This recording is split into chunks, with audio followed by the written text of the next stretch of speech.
Hey everybody, Lou Santiago, and tonight is another episode of Three Lefts Don't Make a Right. So here's the deal.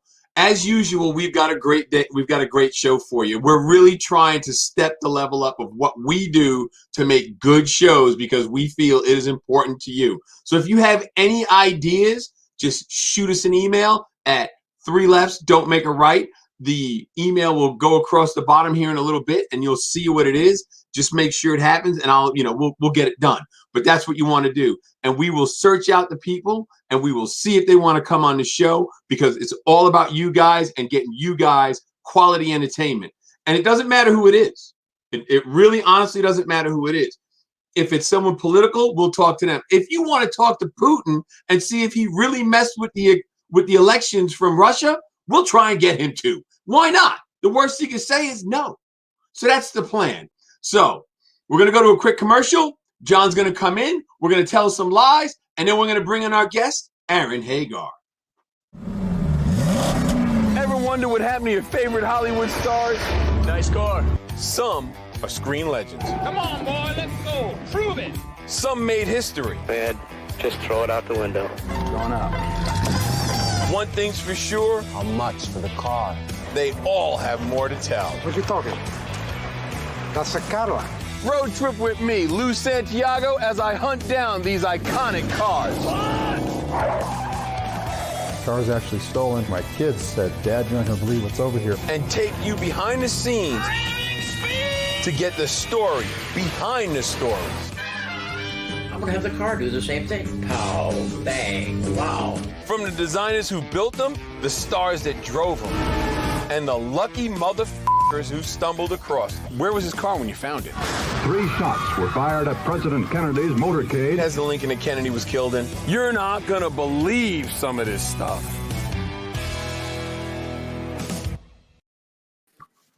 Yo. John! What's happening, man? Out of those cars, I want to know where the Lincoln is from Animal House. When they cut up and made the Deathmobile, that's the car I want in my garage. I went around my neighborhood, put flamethrowers on it, let it rip. You know what I mean? Your neighbors would love you. And just yell ramming speed everywhere I went. Right? Your neighbors would love you for that. Oh, yeah. Talk about tickets. Right? But that's I'd like to get that 58 convertible I was in, man. That guy was selling that car, remember? That was nice. It was a beautiful car. Jeez. Yeah. Crazy. But it's cool. It's cool to see all that stuff. Yeah. I don't know if I found when we were looking, I don't know if I found where that Lincoln was, the Animal House Lincoln. Of course, we know where the Kennedy Lincoln ended up, but that's a whole nother deal. That's a whole other story. Yeah, we didn't, I never found out where it was either. Because I remember we were both looking. I don't remember. I remember we found some really cool ones. Yeah. Crazy Mary and Crazy Larry and Dirty Mary and all that, whatever, Yeah. And we found who was Monkey Mobiles in Jersey. Yeah. Yeah. Who was the one serial killer, the Volkswagen? Bundy. Yeah, I think one of the guys from Korn. I forget which guy, but one of the guys. Yeah, well, he sold Korn. it. It was the lead singer from Korn. He sold it. He said it was a little too eerie for him after a while. Yeah, well, it's dark. I don't know why you would buy that to begin with. I mean, it's dark. He's a dark character. Yeah, I guess it goes along with it, right? It's funny because when I was doing Muscle Car, right? They had the Scream Awards, and I don't know if I ever told you this, but they had the Scream Awards, and they always said that if we wanted to do a Spike TV event, all we have to do is ask. Right. So Tina and I told Tina, it's like, let's just go to something, we'll just do the whole thing, do it right. So they were having the Scream Awards, so we flew out to LA, and we flew out Friday, did Saturday, flew home Sunday. Courtney was out of town. She let us crash at her place. I remember. We went to the Scream Awards, and the Korn was there. Rob Zombie was there. The guy who played Captain Spaulding on The Devil's Rejects. Right. Quentin Tarantino, Shatner. There was all these people there, and it was at the after party. And I'm talking to Rob Zombie. Come to find out, he's a fan. But I'm talking to Rob Zombie, and the lead singer of Korn comes over, and I don't know his name. I just know who they are. And I said, dude, I got a story for you. And he goes, what's that? I said, you remember when you guys did a show at the Boathouse in Norfolk, Virginia? It's a barge. He goes, I broke my foot there. I'm like, yep, that's the one. He was late because he broke his foot or his ankle, and he went to the hospital, got a cast put on, and then came back and did the show. They opened up for the Ramones. And I said, here it is. I said, when we went to that show, my wife had never seen you guys, and she had never seen the Ramones, and she was 7 months pregnant with our first child. He just looked at me. She's standing there, and he goes, "You brought your wife to one of our concerts, and she was 7 months pregnant." I'm like, yeah, man, why not? Our kid's deaf, but we're good. Yeah. That's how you roll. That's how I do. Yeah. That's how I do. But yeah, so that's where we are, and it's just crazy, So sometimes you just got to do it. And the email is scrolling across right now. The number 3, lefts don't @gmail. So if you have anybody, like I said earlier in the intro, if you have anybody that you want us to try and track down, we'll be glad to do it. All right.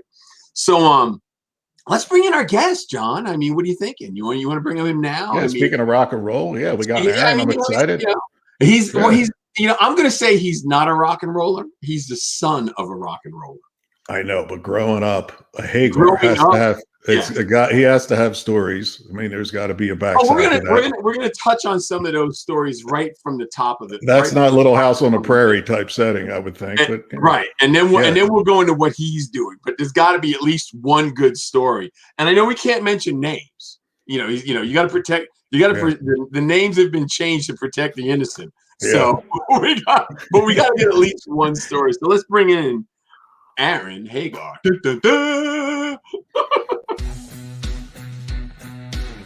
Power-Built Tools exemplifies innovation in the tool industry. From hand tools, power tools, and even tool storage.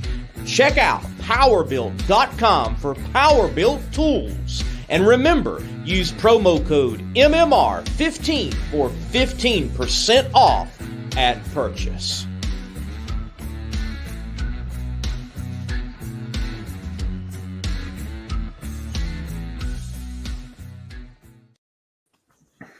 Oh, there he is. Aaron, look at you. Crazy son of a gun. You guys are nuts. You realize that? We're only half nuts. Lou, John, how the heck you boys doing? You're just trying to figure out how it is that we have the cojones to do a totally live show. It's not pre-recorded. We're recording as we go. That's what no one seems to get. And we wing it. I love it. If I knew the content more, I would have had like a zipper prosthetic, So I would have come on and had to unzip. And then every time you asked me a question I couldn't answer, I go, zip. So Aaron, look, Aaron, we just got to do a quick thing on, growing up Hagar. You know what I mean? And then from there, we're going to talk about what you're doing. But there's not enough time. No. There's not enough time. But you got to give us something, man. I mean, people want to know because everybody, when we've done this show, we try to get stuff out of people that they're not normally going to talk about. The whole plan is to make you comfortable, and then we're going to punch you right between the eyes. It's the story that most people don't tell. It's not the thing. It's the things that you usually wouldn't stumble across, like with Shorty told the story of coming across the border, Shorty from Iron Resurrection last week. Yeah. And it was a pretty cool story of his family coming to America and asking his mom, "Are we in heaven?" I mean, it was a pretty cool story. And the feedback we got from it, the feedback was pretty good. Dude, like he was talking, sleeping on a dirt floor. Wow. Way down in the middle of Mexico somewhere. Wow. Yeah, that's heavy. I don't know how heavy you want to get. I mean, we can do it, Dude, you can do it. Whatever you want to talk about. I don't have any tissue, but I have a soft towel, which I can use to. So you're saying you're a delicate flower now? Ask away. away. Ask away. I'm here to tell all. So, Gee, I wouldn't go that far. I am the no filter son. Yeah. My brother, he's full of adjectives, but I am the no filter son. So. Oh, so you're saying you're the civilized one? Yeah, kind of. You know, I'm 51. I've been around the block. I'm in no hurry anymore. I got patience, and I'm not out to prove anything. It's just a good life for us, you know. So cool, man. Cool. I'm here to entertain and say yes. So, Aaron, how old was your dad when he had you? If you're 51, your dad's what, 73? Math, man. Don't make All right, well, he's math. 20. He's born at 47. I'm born in 70, something like that. I'm gonna. He was young. He was far too young. Let's put it that way. You know? Yeah. He was far too young. He claims he was working on a trash truck, and I was. I think my first few months was sleeping in the rear window of a Volkswagen Beetle. Back then, on the package tray. Because we were homeless, you know. I wasn't living on a dirt floor, but I was living on a vinyl floor. So Really? Damn it, man. Yeah. You know, things for me growing up were different. They're not what you'd think, man. There were no silver spoons. You know, not until Dad joined Van Halen did life change for all of us. In the beginning, you know, not that I remember, I was a little thing, but in the beginning, life was very different. And if you read his book, you might see some glorified stories of the past and get a better picture of his upbringing and even mine.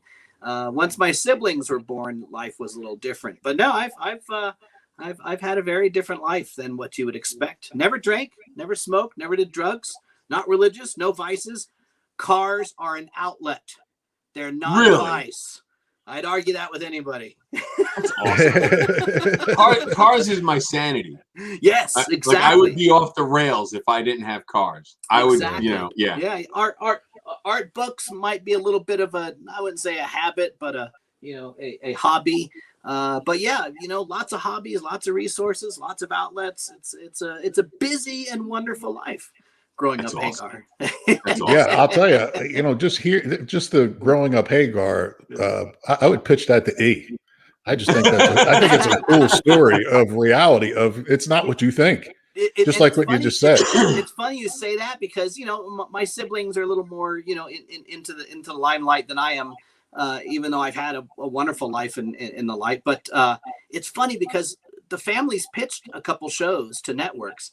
And they always say, well, isn't there any drama in your family? Like, does everybody not get along? And they're like, no. And honest to God, we've had 3 networks say, you're too happy. You guys get along. There's no story to tell. And we're like, what is wrong with you? There's no story to tell. You know how much of a story there is to tell, but they want the drama. They want the conflicts. They want all that stuff. And there really isn't a lot of that between myself and my 3 siblings and our family, our parents. You know, we have a great life and we love it. You know, we awesome. share it. And it's I've got very few complaints in the world, you know. Aaron, I Speed saw limits obviously is a family complaint, but you know, budgets, you know, things like that. But you know, those are platinum problems. But first off, thanks for having me, guys. It's really good to see you, and thanks to these new media outlets, we can do this sort of thing and see face to face. So there we go. Pretty cool. Pretty cool. Aaron, I saw your dad do an interview with Dan Rather, and he talked. You know, what was touching out of the whole thing was the fact that, and maybe you could expand on this because I'm sure you being 51 and your dad 70 something has to be an overlap. But he talked about him hustling and having something else other than rock and roll on his plate pretty much at all times. He talked about owning a sprinkler company, if I remember correctly, in new construction, which I was a little shocked because when you think Hagar, you think Van Halen, you think, there's millions and billions of dollars there. But along the way, your dad was hustling. Yeah. I mean, he was working it. It wasn't like it's an overnight, here you go, and they gave him a trophy and said, you're now the guy. Right. So, right. Dad was very fortunate in life and to be smart, and I a little bit trickled down. But he's an amazing man, and he's a great businessman. So ever since I can remember, he's always had a side hustle. He really put his focus into being a musician and an artist and a great performer. He trained like an athlete, literally. He spent 8, 10, 12 hours a day training when he joined Van Halen. It was quite a sight to see. But he always had that side hustle. He had interests. He had goals. So his side of the family, all my cousins and aunts and uncles, they all work as contractors in various fields, electrical or plumbing or this or that. So Dad got involved with them. He built some apartment buildings. Wow. And when the sprinkler systems were going to be law in California, he started a sprinkler company, and he got a head start on that for Southern California, at least in the Riverside, San Bernardino area where he was raised. And it was very successful. Fire Chief Sprinklers, I believe it was called. And that company was around until, I don't know, maybe a decade or so ago, when everybody kind of retired. But my cousins are contractors and builders, and of course, Dad's had a tequila company. He invested in Cabo long ago. I mean, he's partly responsible for Cabo being what it is today. He was involved in a telecommunications company down there, which I don't know if he's said much about. He's been an entrepreneur like crazy, man. I mean, he's always got his fingers in something, and most of them have been successful. It's impressive. Yeah, he had another drink company that I don't know what happened to it. It's called Drip Drops. He was involved in that. He was involved in Tandem, which is like those T-Rex 3-wheelers. Oh yeah. I don't know. I told him I tried to tell him, but that's my gig, man. I know this stuff, and he's still. I don't know whatever happened with it. Yeah. But you'll have it. You'll have to ask David Ankin. He's sitting on them still, because he used to make them back before he was a TV personality. He used to make those things, and I could say for us, I guess. But yeah, Dad's restaurateur, obviously. Clothing, merchandise. I was a lead designer in the Red Rocker team back in the early 90s, and designed most of the outfits, the horrible outfits that you saw in Van Halen, all the plaid and mix stuff. Yeah. Some of our clothing, Stussy and Massimo stole back in the day. So, but yeah, it was pretty cool. It's neat to be involved in that stuff and neat to see it. I'm surprised we don't have a food line. We've talked about salsas and talked about things of that nature for years, and Dad's never quite pulled the trigger on it. But he's got a whole bunch of stuff. Last time I was at the house, there was a stack of artwork and kind of one pages, ads and things that he was looking at doing, and all kinds of stuff coming up. I hope some of this stuff sticks, because dude, that's crazy. He's got a lot of ideas, and oh man, that stuff is cool. So I knew he had side gigs going on, but man, I didn't think that he was that big into it. Well, hello, Cabo Wabo alone, sold for what, $100 and something million. Well, that's what I'm saying. I mean, I think I knew he just the beverage. I read about the sprinkler company. I read about I knew about Cabo Wabo. I didn't have to read about it. I knew about it. And then I figured he had 1 or 2 others, but it was like, Jesus, I didn't know that. We have Santo Tequila now, which we just brought in Guy Fieri as a partner, so he's handling the Blanco. But Dad started something with the original Cabo Wabo folks, that the first plantation that made our distillery, that made our original batch of Cabo Wabo tequila, which had to evolve and change as it grew. But we're working with the original family. And so our new Santo Tequila is the original Cabo Wabo, kind of. It's really cool. So back to roots, and and started a rum company, Sammy's Beach Bar Rum. That's right, the beach. Yeah, I remember. It's been around for a long time, all handmade. Mark Nigber is our partner in that, and he literally hand makes the stuff. Him and his son, they work in a little shack in Hawaii. It's pretty impressive stuff. But yeah, everything is really hands on. I helped design some of the early Cabo Wabo merchandise and logos and such. And it's we're a family of business people and a family business. Awesome. It's really cool. Pretty cool. It's very, very cool. I ran the Cabo Wabo here in Lake Tahoe for a decade. It was a Harrah's company. I worked for Harrah's technically because it was licensed, but we just let the licensing go a couple years back, just because it just didn't seem to work with the times, and Harrah's had changed hands a bunch of times, and they didn't really seem that interested. So instead of letting it fail, we just walked away, but 15 good, solid years up here. That's awesome. Yeah. So we've all got our fingers in it or our feet in it, or, we're all soaking wet with it. Yeah. I mean, it's pretty cool. So for 10, you were tied in with Harris for 10 years, working with the restaurant. Is that what you're saying? Yeah, it was there for about 15 years, but I was involved for 10 years of it. Okay. I'm an artist, man. I couldn't take the corporate world, to be honest. Harris is a great company. They've done wonderful things, but I didn't see a future for myself in the corporate world. Yeah. Right. And I'm not that kind of businessman. I'm a creative. So yeah, you can imagine being tied and bound and gagged and knocked over the head every Keep it quarter. within the rails. Yeah. I couldn't take it. And because I don't drink or smoke or do drugs, and I mean, yes, I'm an enabler, even a pusher, but I gotta say, it was hard on me and my family to be in that environment, because after the restaurant closed at night, we'd become a nightclub until the wee hours of the morning. I mean, I'd come home at 6, 7 in the morning and go back to work at 3. It was hard. That's hard living, man. Food and beverage. Oh yeah, it is. Yeah, that is hard living. Yeah, it's 24/7. But picking people up off the floor every night, wasn't really my idea of how I wanted to participate. Yeah. And I loved the music. I got to jump up on stage 5, 6 nights a week and perform and jam with the bands. I made that a criteria, which was really fun, and it was organic and unrehearsed and live. And, all kinds of cool stuff would happen, as you guys know. I've seen you sing, and I don't know, for the people that have not, you sound like your dad. I mean, if you shut your eyes, when you shut your eyes and listen, I'm like, holy crap. I mean, you were doing what I saw, you were doing a Van Halen song, I think. Oh, wow. Yeah. And it was good.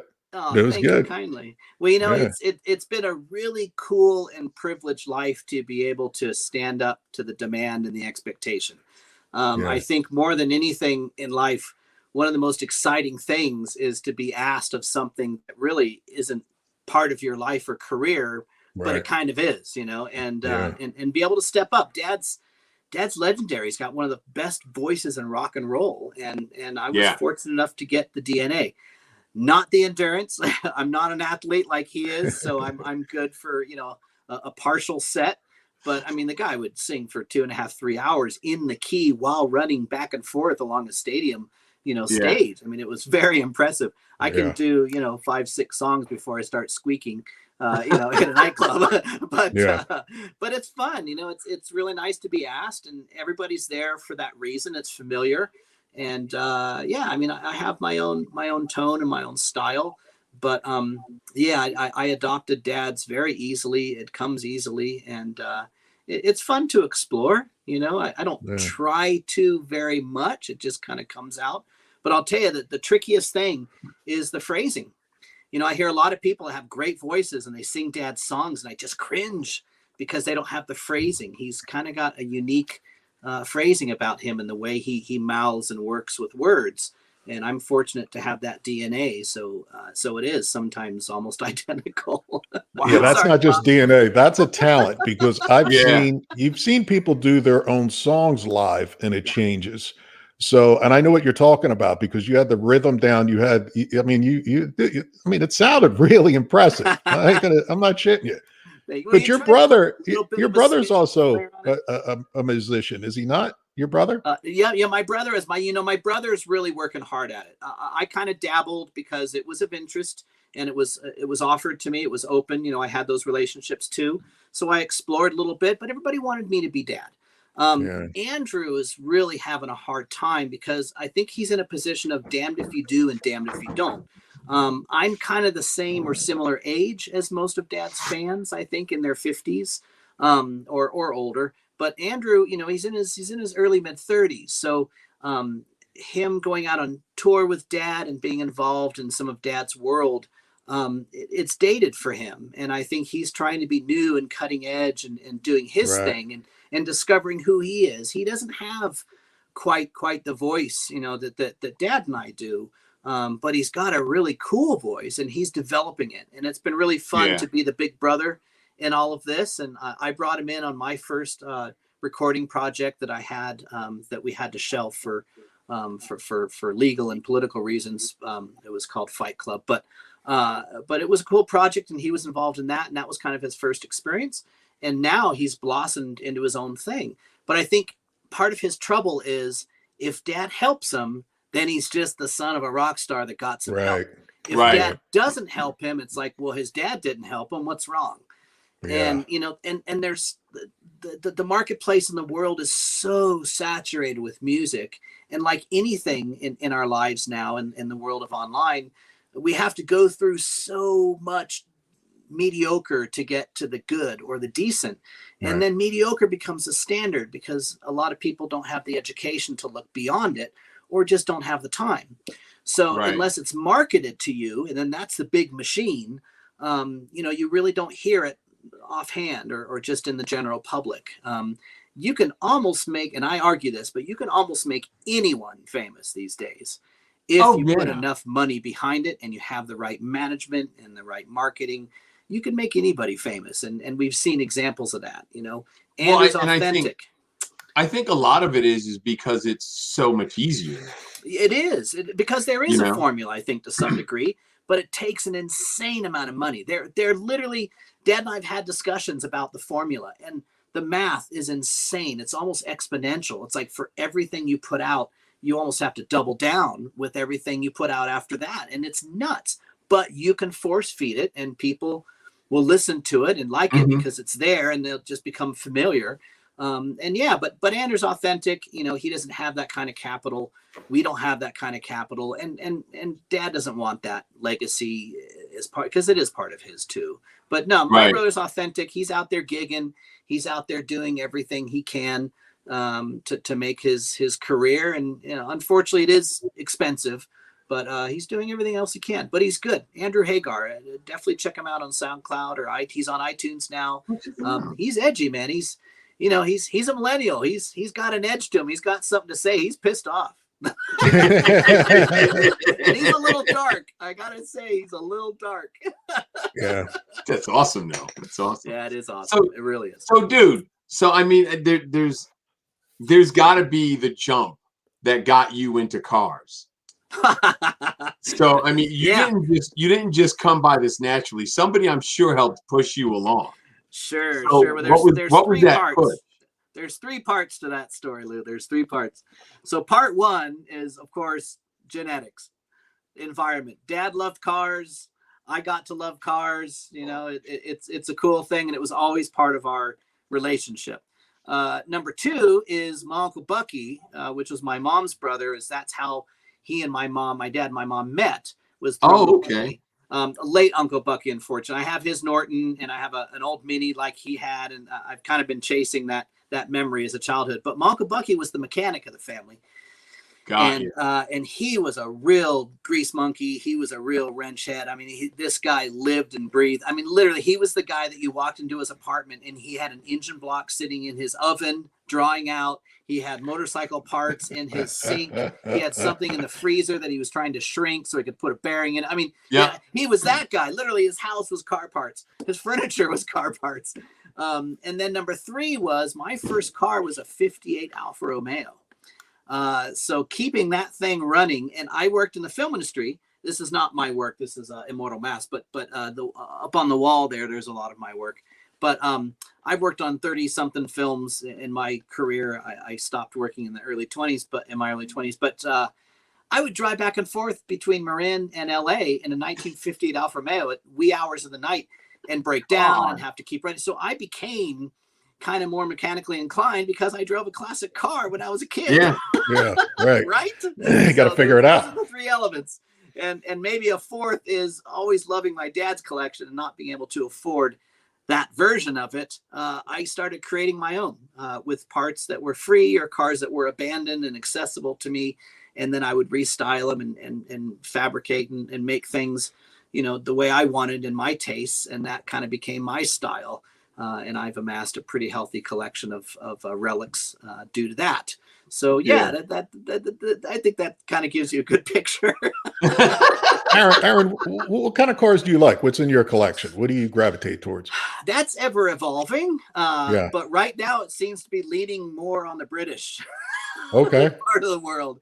Yeah. I've amassed a bunch of British cars. I don't know how that happened, but I have a very eclectic taste. You know, I wish I could afford the things that I really would love to get after. And even now they're getting so expensive. And I mean, you know, I can't even begin to tell you. There's a million of them. But I've got a couple Land Rovers and an old Mini Cooper, Morgan 3-wheeler. I've got 3 Izettas outside that I'm refurbishing. Yeah, I'm refurbishing 2 of them and then doing a smart car conversion on one of them because it's kind of perished. So I thought, I could cut it up. I won't feel so bad.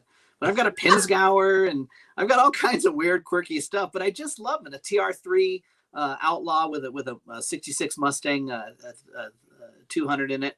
It's a little 6-cylinder. So yeah, you know, life's fun. So I like to smile and make other people smile because you see something. You always know it's my stuff because you see it going down the road and you start cracking up. In fact, we got a new puppy, so we're at the animal store the other day at the pet store, and the girl recognized my name and she goes, "You're the guy with all the crazy cars." And I went, yes, thank you. That's the guy. I love you, thank you. That's I'm awesome. that guy. Yeah, so I'm not Hagar's son. I didn't run the cantina. I'm not this. I'm not that. I'm the guy with all the nutty cars in town. Yeah, right. There you go, man. You carved your own path. Yeah, That's awesome. best compliment I could ever get. That's for awesome. real, right? And of course the pretty rat cool. rods. You know, I'm trying to get out of the rat rod scene. Even though, you know, Lincoln's one of my partners and sponsors, I love him to death. But, you know, I shouldn't have to weld everything on when it falls off. I'd like to make a nice little bracket or machined piece that connects the two. So I'm trying to upgrade into the outlaw world. Yeah. Plus, you got any bikes? A lot. Aaron, you run motorcycles too, or just cars? Yes, sir. What do you got as far as bikes? I've got a madness there too. Well, like I said, I've got my uncle's old Norton, which is all original tins and everything, original paint. The case has never even been cracked. That thing is all original, and it's pretty cool. It's a 75. And then I got a couple KTMs because, you know, we live in Tahoe, nothing like trail riding up here. Yeah. And I got a couple Triumphs. I got a Thruxton RS, which I just love. I like the retro stuff. I've got an Aprilia. I've had Ducatis, but I really like my Aprilia RSV4 over the Panigale. Yeah, just, you know, fun stuff. Some old relics. A 61 Ducati that I picked up just out of high school. Yeah, I'm that guy. I keep stuff a long time sometimes. And it's well, back then it was cheap. Yeah, exactly. Well, we're free. You know, I painted a helmet as a demo and a guy gave me a bike. You know, I was like, cool, that's never seen one of those. You know, they're not worth a lot, but they're rare and kind of cool. Yeah. But yeah, I mean, Tahoe, we've got great roads and it's beautiful up here. And just to jump on a bike and take a spin around the lake or something it's no place like it on earth, you know? Yeah, I hear you. Awesome up here. Awesome. That's awesome, yeah. man. Dude, that's so awesome. You ever able to steal anything out of the old man's collection and take it out and beat the shit out of it or not? No, you know, I'm not that guy. I'm not that guy. So Dad makes it very clear that what's his is his, and without permission, well, he's got to protect it. Yeah, he's got to protect it. No, I hear you. I've always been very respectful. He was on tour when his LaFerrari came in. I think you posted the painting I did of him and I in the LaFerrari. That's a painting, very photorealistic, but it's a painting. And that was our first ride. But I had to receive that car at Ferrari for him because it just came in kind of unexpectedly and months later than it was planned. So he was on tour and it had to be received. So I went down there and I wouldn't start it up. I wouldn't drive it. I wouldn't even sit in the driver's seat. You know, that's something that he worked his whole life for. Right. To be able to get that car and not have been on the original list. It was a pretty cool story in politics, how he was able to get that car, and very special. And I didn't feel it was my privilege to sit in that seat. So that's the kind of reverie I think I have with Dad and his things, is that they are his. He earned them. Yeah. I didn't earn that privilege. I'm not that kid. You know, I have driven them. I used to drive them from LA to Marin all the time. Every other weekend, I went to school in Pebble Beach for a couple years, looking for a higher education. and I'd be working in the film industry on the weekends during high school, and he'd say, "Hey, you know, can you pick up the BB 512, the I Can't Drive 55 car, and bring the Jag back?" So yeah, I would drive one car down and bring another one back after the weekend, and as a teenager, and that was awesome. Yeah. Because here you have a 6, 7, 8 hour drive, or sometimes 5 hour drive, depending on what you're driving. And yeah, you're just balls out on I-5 going between Monterey and Malibu or wherever we were at the time. And yeah, driving something else spectacular back. And Dad trusted me, and he still trusts me. But I've never wanted to hurt that relationship by doing something without asking.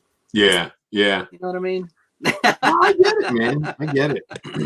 And hey, I wasn't even allowed to cars. drive my dad's car. Right? Yeah. I mean, But I had that's to the thing. fix it. Yeah. Well, I've had a few of those too. I melted that E-Jag motor right to the ground on above Sunset Boulevard on the highway there.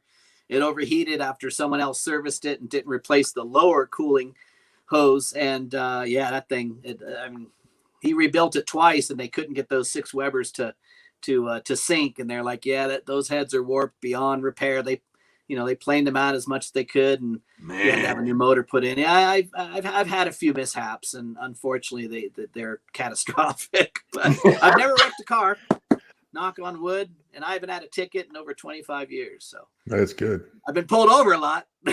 Yeah, but they know you're the guy with the weird car. It really comes in handy. Can I see your driver's license? Yes, sir. Oh, great. I can't give you a ticket. We never needed those $11.99 plates. You know? Yeah. Just need a big, bold name in the license, you know? I've been pulled over for speeds that I should have gone to jail twice. In cars that you wouldn't even think would go that fast. Yeah, right. I've been there. I've got a lot of great stories with that, though. All those stories that Dad tells of getting pulled over, they are true. I was in there. Okay, I got something for you. You want to know what it was like growing up, Hagar? Yeah, what? Passenger seat with binoculars, looking out the back window for cops. That's what it was like growing up, Hagar. No way. No joke. No joke. All honesty. See, I knew there was something. I knew there was something. So Dad really does live by that double down philosophy, because he did it with driving too. So we'd be driving and he'd be going, 100. And if he saw a cop or I saw a cop, it was my job. I better have seen him first. He just went, well, I'll just go faster because he can't catch me. And that radio only goes forward so much. They don't expect me to be doing 150. So he would just peg that sucker. And usually it was. And I mean, I grew up driving this car and driving back and forth to LA in this car. So this was the car that we would get, we'd get this car pinned and have to stop for gas 4 times, in a trip down to LA. And man, he would just floor it and think that they couldn't get on the on-ramp fast enough. So it's real deal. I can't drive 55 is real. Somewhat accurate. Yeah. Until the helicopter budget came in, and then they just start hovering over him with a helicopter. Call it in 8 miles down the road, Yeah, they're on to him. Oh my God. Why not? That's crazy. Why not? I mean, the car will do it. I mean, it's safe. Yeah. It's built for it. I think that at the time, I think that was the fastest I'd ever been in a car. It was 180 something. I think. Wow. I've been 200 since then, but that car, that BB 512 from the I Can't Drive 55 video, that car at the time was about as fast as we'd ever been, and it was 186, 187 or something. It was no exaggeration. It was nuts back then. You just take up so much of the road, on those older style tires. It just, yeah. It was gnarly. It was gnarly. Yeah. But Dad flexed that a lot. He'd want to see, okay, we got a quarter tank of gas. That means we can get X amount of miles at this speed. So let's just see what happens, because I know there's a gas station up there. We can probably make it. Dad had a meeting down in LA and we were in Marin. Gotta go. I was shotgun every time growing up, man. It was a good life. I have no complaints. That's awesome. Tell us about the 56 you built for Beach Bar, Ron. Oh yeah. I saw that at SEMA, I don't know, a couple years back. Yeah. But tell us about That's that a car. fun car. It's a driver. Yeah. So it's a '56 Chevy 210 wagon. And I had God, what did I start with? I started with like an old Virago or some old motorcycle, and built and ended up with a Styline, and then traded that for a Harley. And I did the trade up thing with that car literally.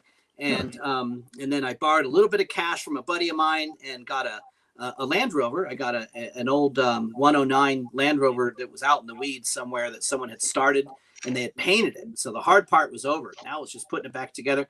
And I built that, and I traded that to a gentleman in San Diego for that Chevy, and trailered it back because it wasn't real streetable. And then I drove it from I think Placerville up to Tahoe. Got pulled over for having black windows because it was all blacked out for San Diego. And I built that car up to flip it. So I had it on the market, and Dad saw it, and it was right when he started the rum. And he said, "Hey, dude, man, I think I want that little wagon." He's like, "Can you paint it black?" And I went, "Hell no, I just finished painting it yellow." And it's not a black car, Pop. It's an old car. It came out of a washout, an arroyo in Reno somewhere originally. And you can tell because when we got to the frame, it was like concrete in the frame, and we're banging on the frame, and it's like nothing's coming out. It's just concrete.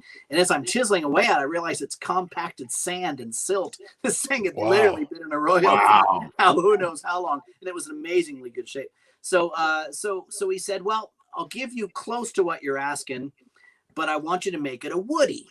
And I went, "I'm not taking the doors and the panels." He goes, No, just make like a skin, but make it real, And so I went, this is cool. I don't do a lot of woodwork, and I accepted the challenge, and I liked the idea. So yeah, I got with a buddy of mine locally who's a contractor and cabinet maker, and we found a bunch of antique teak wood.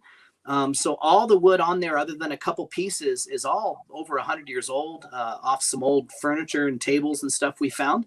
And repurposed it all and hand carved it all with rough tools because I wanted to have a kind of a story. So kind of a build story of just some guy that just kind of whittled it all because he loved the car and he wanted to make himself a Woody. So I had this whole kind of fabricated backstory with it, which I like to do because it gives you those details. You know what I mean? It's I'm sure you've experienced this in life too. It's like you have to paint what you know. You have to write about what you know. So I build this backstory, and then I could add all these details, and they would make sense because there was a story behind it. But yeah, so I built out the car and finished it, and it's still in the family. It's down at Dad's warehouse. It usually lives up here. So one of my favorite old wagons that I have, I still kind of get to drive and maintain. It could use a new motor. It's pretty tired. It's got an old Pete Jackson gear drive. Oh God, yes, I remember those. Pebble Beach, yeah. This thing's been at the Quail every year, and I'm driving down. Everybody's going, "Your power steering pump out." I'm like, "Nope, it's not supercharged either. It's just an old Pete Jackson gear drive." But so here's what I want to do. We're gonna go to a quick commercial, and when we come back, I want to talk about Rat Runner Garage. Oh yeah, okay. I want to talk about that. All right, Lee, take us to a commercial real quick. Sit down and strap in, because you're going to get a never-before-seen VIP pass behind the scenes with a pit crew that helped Richard Petty win a record 200 races. Watch as they build one-of-a-kind race cars for the everyday man. The King has information that Detroit would love to get their hands on. His competition would pay to see it. We're taking you back where it all started. Richard Petty's garage in Level Cross, North Carolina. Technology light years ahead of its time. What won on Sunday, sold on Monday. Creations and know-how are being designed and built for the general public. See firsthand what the King and his crew have up their sleeve. Do the best you can with what you got to do it with, okay? This is Modern Hot Rods.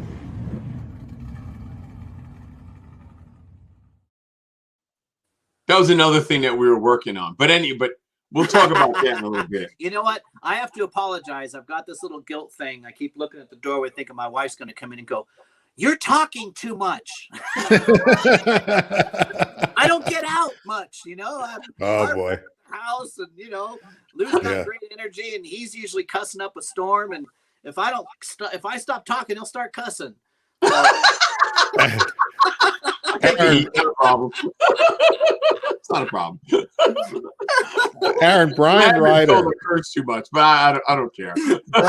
Brian Ryder of Ryder's Graphics chimed in to me and told me to say hello. He did the graphics on the 56. Oh yeah, Brian. Yeah. He told me to say hello. He's actually chatting up online. I mean, we can't. Too cool. I want to set something. I want to set something straight, because people think, because we're live on YouTube, we're live on Facebook, they think we can see all their comments, but we can't. We only see the ones that are brought up on the screen that Lee puts up.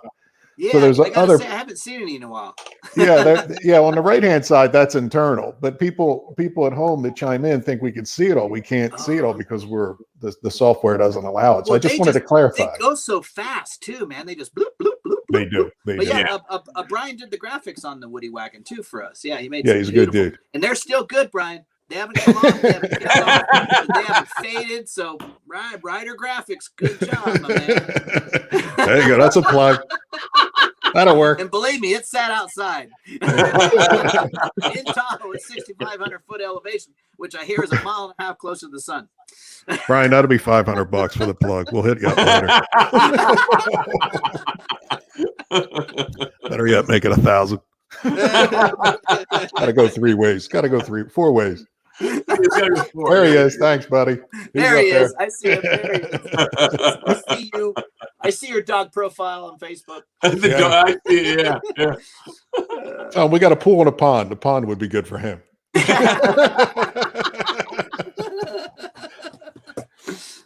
So tell us about Rat Runner Garage. Rat Runner's Garage. Boy, it seems like a lifetime ago. I forgot how I even came up with that. Someone help me on that. Tahoe's a very fertile land for old relics because of the mining industry, because of the agriculture, because of the logging industry. There's a lot of abandoned relics up here.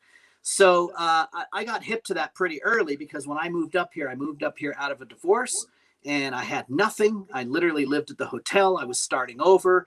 I moved up here in my mom's old 53 Chevy pickup, and everything I owned was in the back, and that wasn't much. It slid around a lot on the way up. So I was really attracted to this life of free, and starting over. It was really a nice thing to kind of come into up here, and the whole rat rod scene was just kind of coming out of the earth and immersing, and I got involved in it pretty quickly, because I didn't have the budget to paint. I didn't have the facility to paint. I didn't have any tools. So it was beg, borrow, or loan. And, I guess that's the same as borrow. But I didn't want to say steal, because I didn't steal nothing. Except ideas.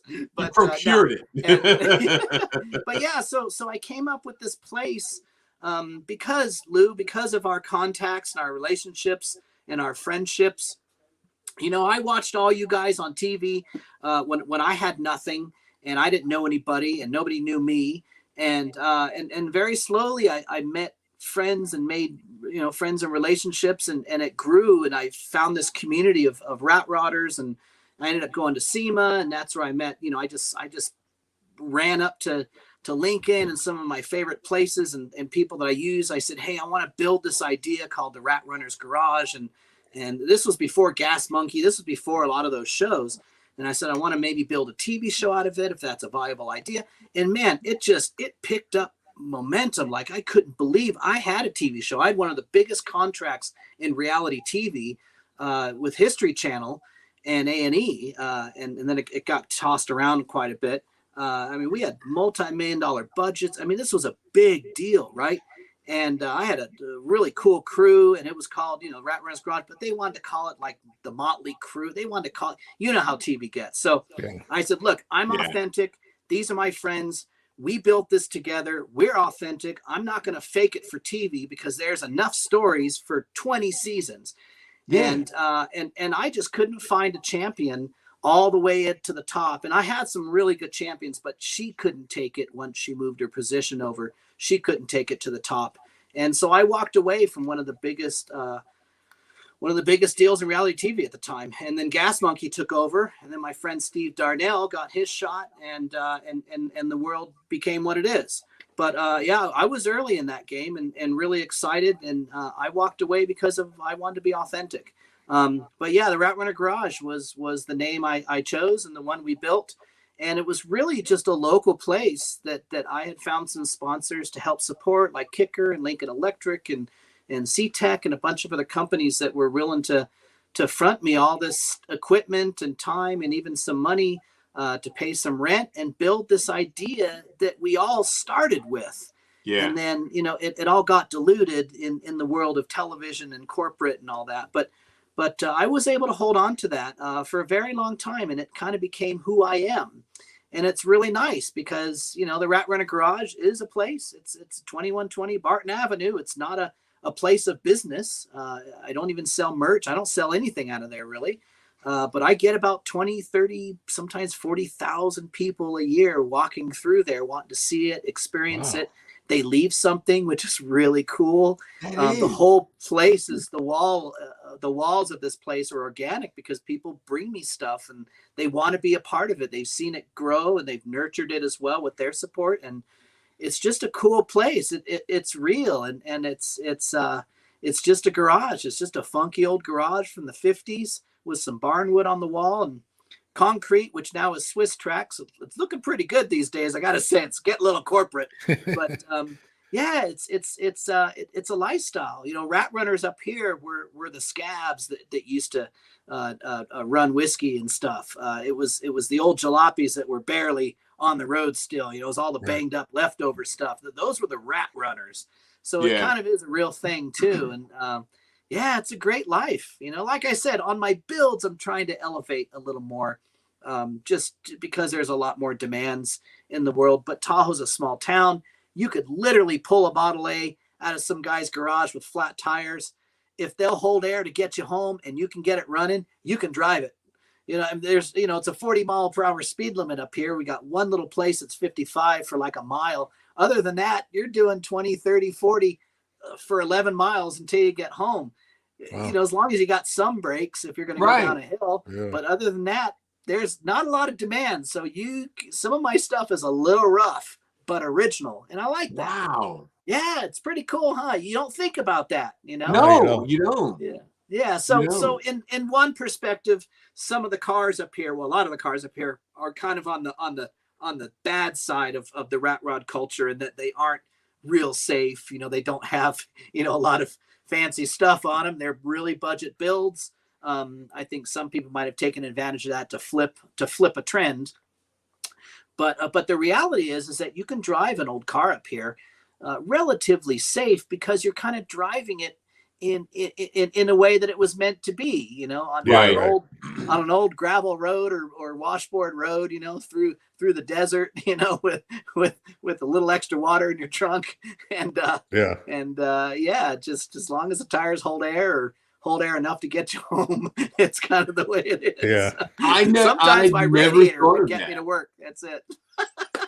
Yeah, I've never been to Tahoe, so I don't know what it's like, but I would have never thought of that. You know what I mean? Beautiful. It looks beautiful. It does look beautiful. Yeah, it looks gorgeous. It's like a lot of other places. So I could say, it's like the Alps, and it's like the Nevada desert, and it's like this, and it's like that, and it's like all those in the one place, man. Our winters can be brutal. We get 3-4 feet at a time sometimes, but this winter's been pretty light. But man, our summers and our springs and our falls, we get all the seasons and all the color changes, and we've got that crystal clear blue lake.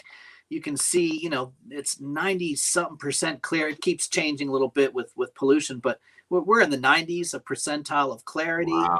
I mean, you can see 50 feet down, no problem. Wow. I mean, it is, and it's big. You can boat across it in 35, 40 minutes, but it's a big lake. We've got water for days. So, but it's beautiful, man. It's like when you get that fresh snow and it just blankets everything in sight. You just have this virgin landscape of just pure white, and then the wind comes and knocks it all out of the trees, and then you get the craters. But man, it's like nothing else. I encourage you to kind of look up the best of Tahoe, I think you'll be Hell, holding me your and job. Tom just might go. You know, we might have to crash on your floor. We're going to look for Fredo. We hear he's in the lake, buried in the lake somewhere. Waldo's up here somewhere too. Yeah. Right? Remember Your wife, I Fredo? won't curse in the house. That's the Italian in me. I got to find Godfather shit. Yeah. I got stuff to spare and stuff to share. So that's cool. Yeah. That's so cool. I never really. I've always heard of Tahoe. Yeah. I heard, I've heard the stories about it, but I've never been there. Because quite honestly, me neither. I just never thought of it.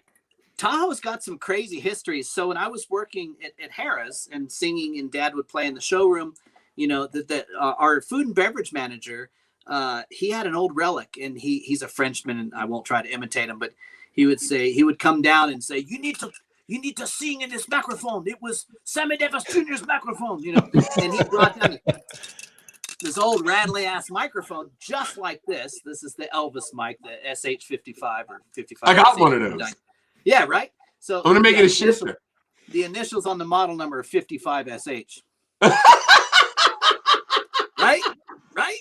Anyway, Christoph brings down this rickety, rattly old microphone and says, "You need to sing in this. A Hagar must sing in this microphone. It's legendary."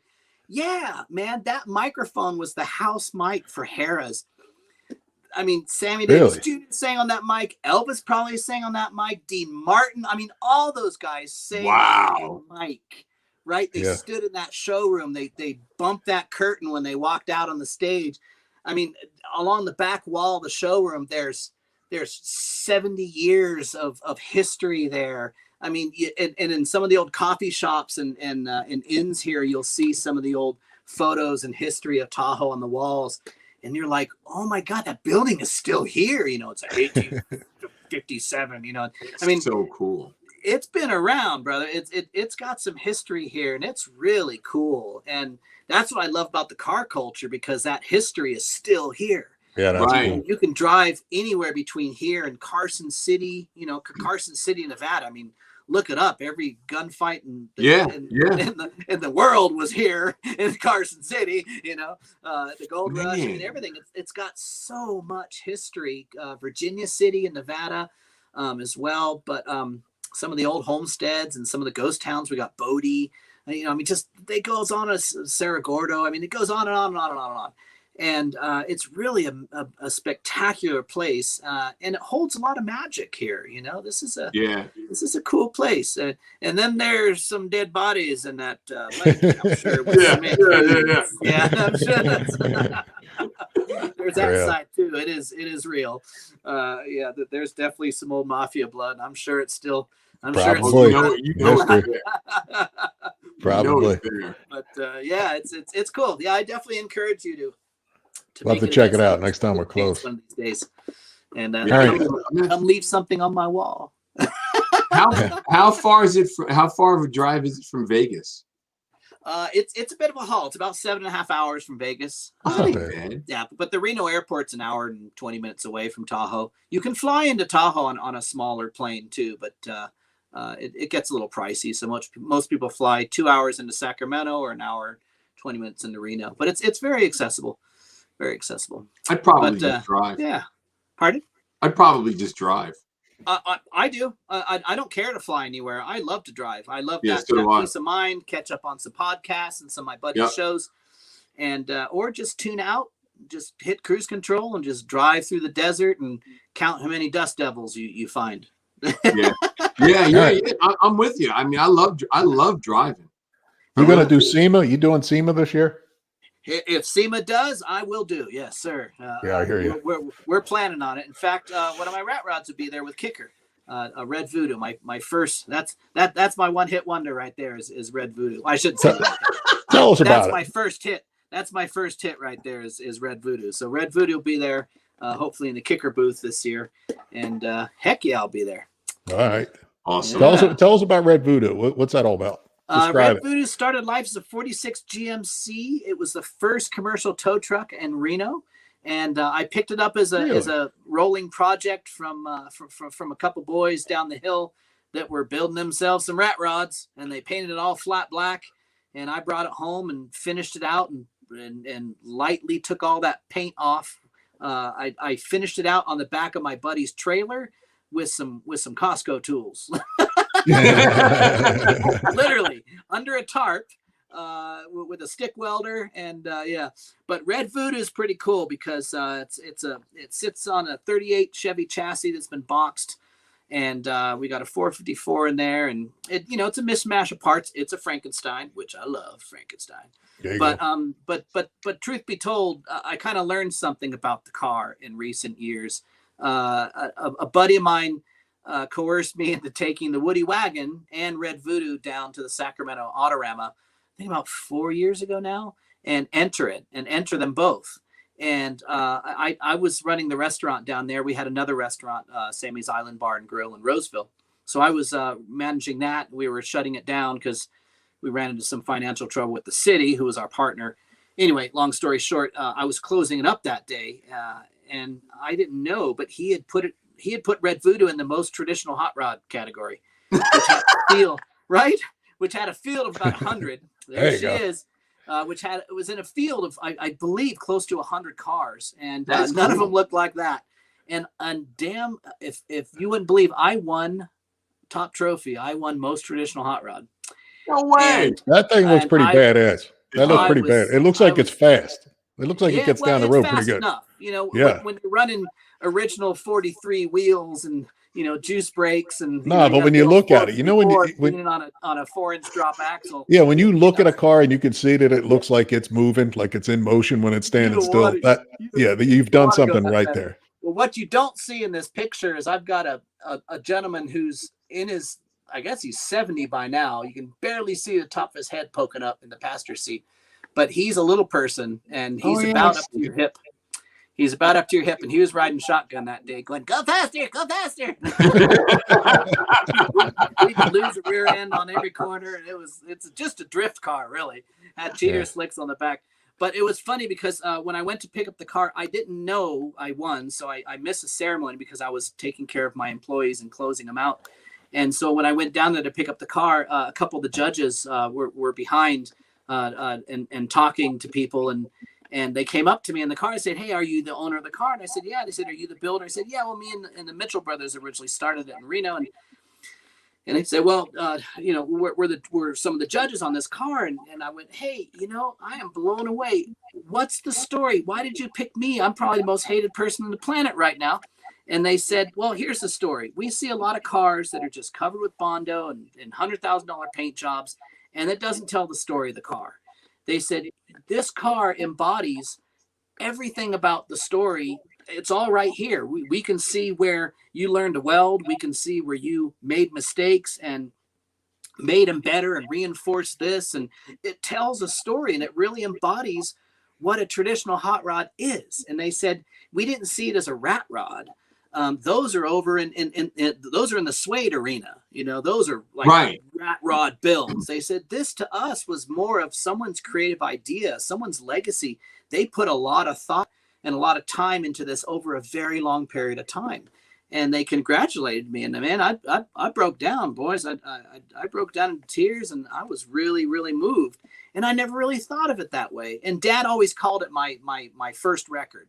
He goes, "I get it, man. That piece of, he goes, that car," he goes, "that's your first record." He goes, "Let's but it's cool as shit. Let's hope your sophomore record's much better than that." And it is. Right. Every car I build is safer and better built, and maybe not quite as stylish. It's more subtle. But Red Voodoo really is. It's the holy hell of cars that I've ever done, and it's really true. When you have all these thoughts and ideas and passions, and you get the opportunity to put them into something with no boundaries and with no limits, that's what you get. And for me, that's what I got, and that's what launched me into my life now. That's awesome. Far more conservative and comfortable. Dude, that's awesome.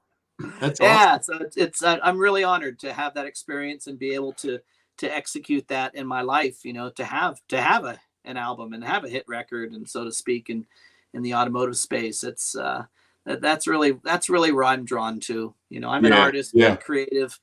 I'm not a musician. I'm not a rock star. I'm not a TV personality. I'm just a guy that loves cars and can't stand seeing stuff sitting on the side of the road for too long. I'll get it running, just give it back to him just to get it running. You know what I mean? Yeah. Right. Dude, that's awesome. That's cool awesome. shit. That's the heart and soul of life, man. So the resurrection. It's 8:06. So no, it's not 8:06. 9:06. I'm sorry. I looked at it at 8:06. Oh, you're saying it's your bedtime, Lou?